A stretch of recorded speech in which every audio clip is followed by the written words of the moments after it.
లలిత exchange Utsav పాత నగల అదే బరువుకి కొత్త నగలు తీసుకోండి 20% ఆదా చేసుకోవచ్చు. రవి సార్ నమస్కారం సార్. నమస్తే కవిత. తెలుగు చలనచిత్రం పాన్ ఇండియా మూవీస్ తీస్తోంది, భారీ బడ్జెట్ మూవీస్ వస్తున్నాయి, అంతర్జాతీయ స్థాయిలో గుర్తింపు వస్తున్నప్పటికి కూడా దశాబ్దాల తరబడి ఒక్క చిన్న వెలితి అయితే కనిపించింది సార్. అది ఆ వెలితి కూడా ఈసారి తిరిగిపోయినట్టు కనిపిస్తోంది. చిన్న వెళితే ఏం కాదు, పెద్ద వెళితే అది. అంటే తెలుగు వాళ్లకు ముందు నుంచి అది ఒక ఇది ఉంది. ఇప్పుడు మన సాహిత్యంలో కూడా మన కవులు రచయితలు ఇప్పుడు శ్రీశ్రీ అంటే మనం ఊగిపోతాం. కానీ బయట ఇండియా బయట అంటే తెలుగు రాష్ట్రాలు బయట కూడా అంతగా తెలియని పరిస్థితి.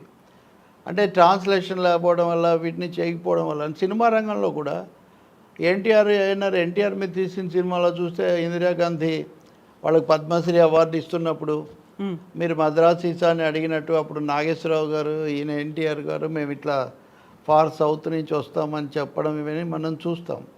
అలాగే చిరంజీవి కూడా ఎక్కడ చూసినా తెలుగు వాళ్ళకు అసలు ఏమి ఉండట్లేదు, హిందీకి చాలా ఎక్కువగా పెట్టడం, లేకపోతే మహా అయితే తమిళాన్ని మెన్షన్ చేయడం తప్ప ఇంకోటి జరగదు. ఎందుకని ఇట్లాంటి ఒక కొరత కంప్లైంట్ కూడా అది నిజం చెప్పాలంటే.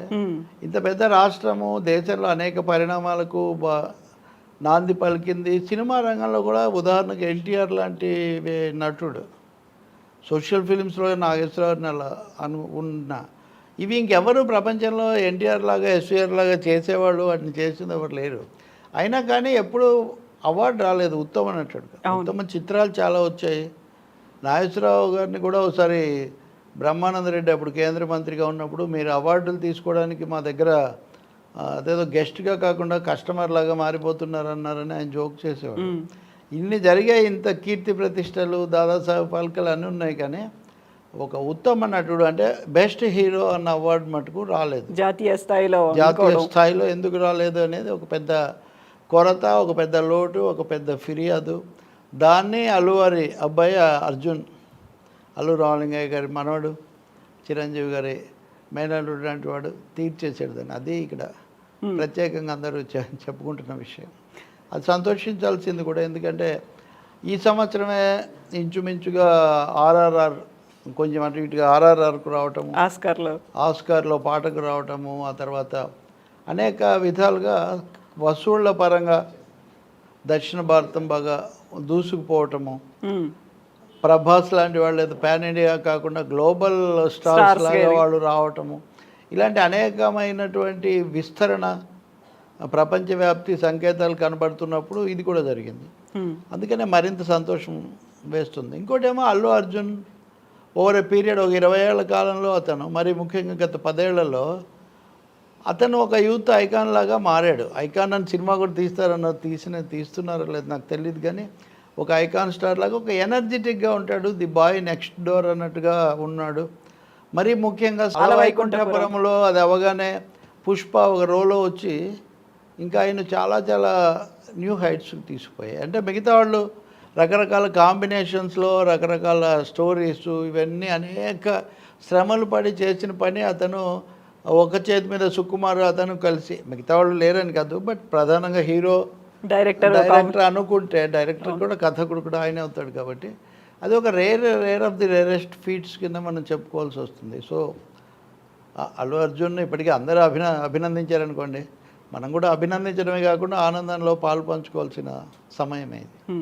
సో ఎందుకని సార్ ఇట్లా దశాబ్దాల తరబడి ఎదురు చూడాల్సినటువంటి పరిస్థితి టాలీవుడ్ ఇండస్ట్రీకి వచ్చింది?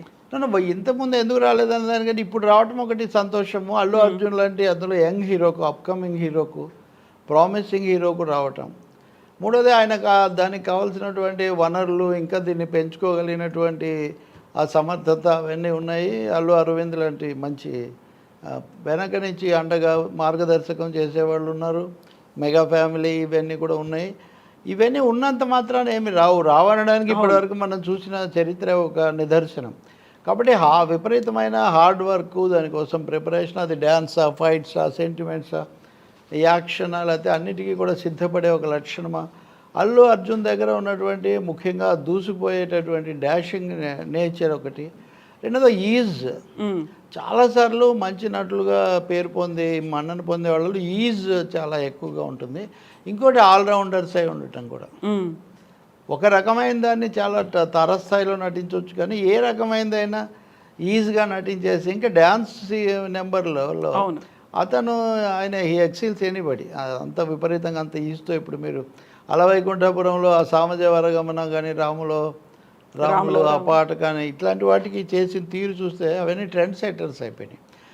ఈ పని అంతా కూడా పెద్ద ఆర్భాటము అట్టహాసం లేకుండా సైలెంట్గా చేసుకుంటూ పోవటం ఇక్కడ ఉన్న ఇంకొక పెద్ద విజయ రహస్యం అని చెప్పాలి.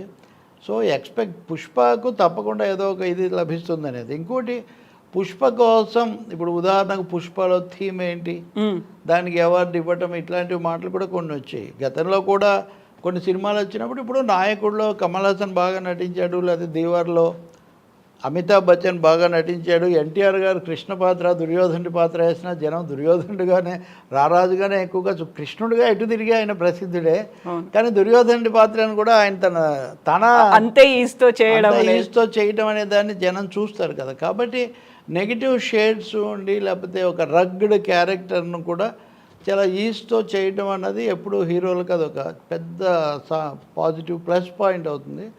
ప్లస్ డ్యాన్సు, ప్లస్ ఇప్పుడు మీరు సెంటిమెంట్స్ ఆయన సినిమాలన్నింటిలో చూస్తే చాలా బలంగా సెంటిమెంట్స్ చెప్పడం. సన్ ఆఫ్ సత్యమూర్తి లాంటి సినిమాలు కనుక మీరు చూస్తే అసలు బయలుదేరటమే అది చాలా కష్టాల్లో పాత్ర బయలుదేరి గట్టెక్కేటటువంటి ఇవన్నీ అతని యూత్కు బాగా దగ్గరగా చేసాయి. రెండోది బహుముఖమైనటువంటి దీన్ని కూడా వచ్చాయి. అందులో ఇంకొక మాట కదా, ఒక మెగా ఫ్యామిలీలో నుంచి బయలుదేరి అనేక మంది హీరోలు అక్కడ రామ్ చరణ్ లాంటి వాళ్ళు వీళ్ళందరూ ఉన్నప్పుడు ఎవరి ప్రత్యేకత వాళ్ళు నిలబెట్టుకోవడం అనేది ఒక పెద్ద ఛాలెంజే. అంటే అది అడ్వాంటేజ్ ఉంది, దాంట్లో కాంపిటీషన్ కూడా ఉంది. అల్లు అరవింద్ ఎక్కడో చెప్పారు, ఇప్పుడు ఉన్న చిన్న పరిశ్రమ అంటే అందులోనే అందరూ పోటీ పడాలి, అందులోనే అందరూ విజయాలు సాధించాలి, అందులోనే అందరు ప్రత్యేకతలు చూపించుకోవాలి, మళ్ళీ బయట నుంచి అంతా మీరేనా అనేటటువంటి ఒక అది ఎలాగో వస్తుంటుంది.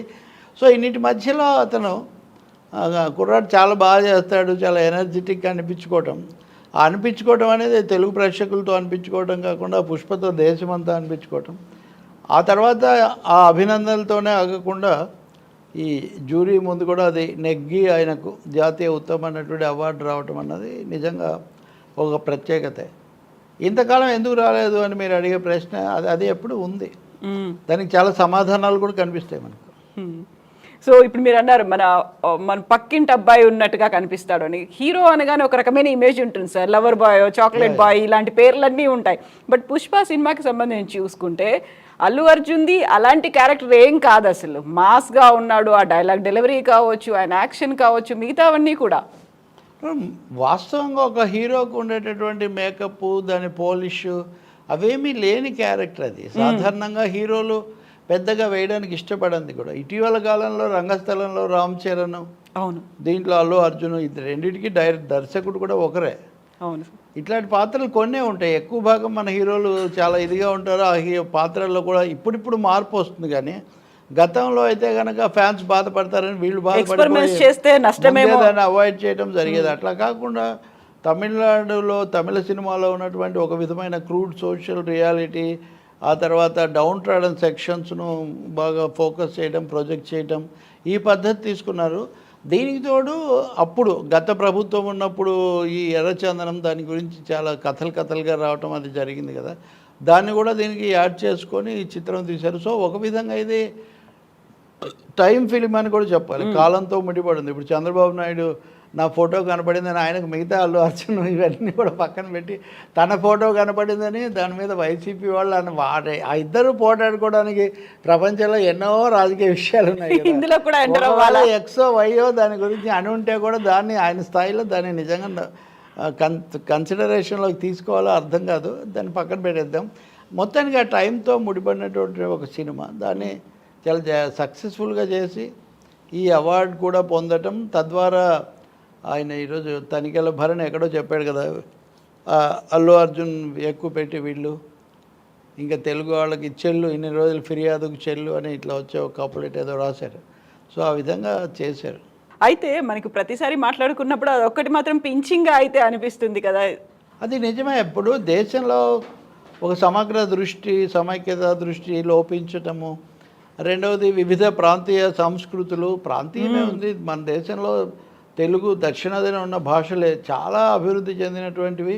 ఇక్కడ సినిమా రంగం కూడా ఎంతో అభివృద్ధి చెందింది సౌత్ ఇండియాకి సంబంధించి. తెలుగు వాళ్ళు కూడా నిజంగా చాలా వైవిధ్యభరితమైన పాత్రలు పోషించారు. ఎస్వి రంగారావుకు అప్పుడే జకార్తాలో నర్తనశాలలో కీచకుడి పాత్రకు అవార్డు వచ్చిందని చెప్పేవాళ్ళు ఆ రోజుల్లోనే.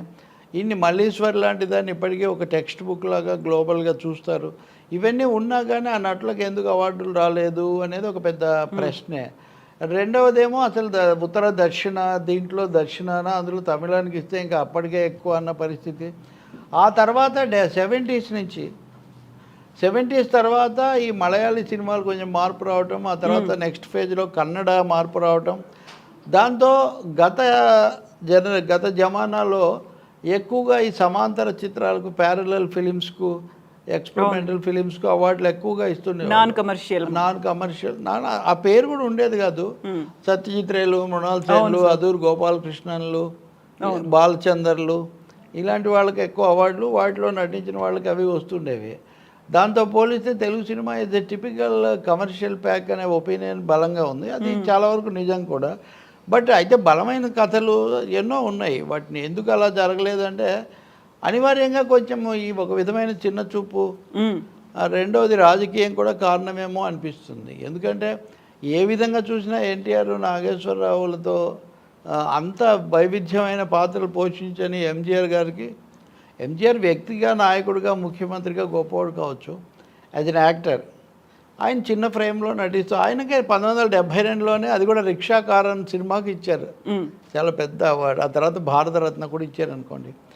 అది వీళ్ళలో ఎవరికి ఇవ్వాల వాస్తవం. చాలా కాలం తర్వాత నాగేశ్వరరావు గారికి దాదాసాహెబ్ ఫాల్కే ఇచ్చారు. అంటే ఇది ఎప్పుడు ఇదే, ఆయన ఎక్కడ మొదలైంది ఆయన యాత్ర, అది కూడా వృద్ధులై ఇదైన తర్వాత. కాబట్టి న్యాయం జరగలేదు. అన్యాయం ఎందుకు జరిగింది ఏంటి అనేది ఒక విషయం అయితే, దాన్ని ఇప్పుడు అల్లు అర్జున్ రూపంలో అది పూర్తి చేయబడింది అనుకోవాలి. ఇంకోటి అతనితో పాటు 11 అవార్డులు తెలుగు సినిమాలకు రావటం కూడా అరుదైంది. ఎందుకంటే 1-2 వస్తే అవే మనం గొప్పగా చెప్పుకునేవాళ్ళం. తెలుగు వీరలు ఎవరో పాటకు వచ్చింది, లేదా ఫలానా సినిమాకు ఉత్తమ కుటుంబ కథా చిత్రం అని వచ్చింది, ఆరోగ్యకరమైన వినోదం లిస్టులో వచ్చింది. ఇట్లా ఇప్పుడు అలా కాకుండా అటు కొండ పొలం, ఇటు ఉప్పెన వీటన్నిటికీ రావటం. ఉప్పెన కూడా సోషల్ థీమ్ ఉంది. అది చాలా షాకింగ్ పద్ధతిలో ఫ్యూడల్ క్రౌర్యం, సోషల్గా ఆ సెక్షన్స్ ఎలా ప్రవర్తిస్తాయనే దాన్ని చాలా బాగా చూపించారు. దాంట్లో నటించడానికి కూడా చాలా సాహసం కావాలి. అది కూడా ఒక విధంగా ఐ థింక్ సుకుమార్ దానికి కూడా వాళ్ళ అసిస్టెంట్ డైరెక్ట్ చేశారు. సుకుమార్ దాని ఇన్స్పిరేషన్గా నిలబడ్డాడు. సో ఆ సినిమా కానీ కొండ పొలమేమో ఐ థింక్ వెంకటరామరెడ్డి రాసిన అది కథ. అనేక సార్లు మనం చూస్తుంటాం కదా, పులి మనిషి ఎలా వెళ్తారు, లేకపోతే చేపతో మనిషి, ఒక ముసలాడు సముద్రంలో, ఇట్లాంటిదే ఒక కొండ పొలం, అక్కడ ఉన్నటువంటి జంతు జాలం, మృగాలు, వీటి మధ్యలో మనిషిలా నెట్టుకొచ్చాడనే ఒక కథ. అంటే ఇవన్నీ ఎన్విరాన్మెంట్ న్యాచురల్గా వచ్చినటువంటి కథలు, వాటికి అవార్డులు రావటము. RRR కూడా వచ్చింది. కంటిన్యూషన్. యాక్చువల్ RRR ఇంకా వాళ్ళ ఆస్కార్ దాకా వెళ్ళిన తర్వాత ఇప్పుడు ఏమవుతుందంటే, ఇక్కడ ఆ సినిమాకి అవార్డు ఇచ్చారు, ప్లస్ ఆ పాట పాడిన కాలభైరవకి ఇచ్చారు కదా, అక్కడ నాటుకి ఇస్తే ఇప్పుడు ప్రేమ్ రక్షిత్ కొరియోగ్రఫీ కూడా వచ్చింది. అది కూడా కొరియోగ్రఫీకి కొంచెం కొత్తగా ఉండేది, అది కూడా దాన్ని కూడా ఇక్కడ కరెక్ట్ చేశారు. మరి ఇదంతా స్క్రీన్ ప్లే చాలా పక్కాగా అక్కడ ఒక చోట లేనిది ఒక చోట భర్తీ అయినట్టుగా కనిపిస్తుంది మనకు.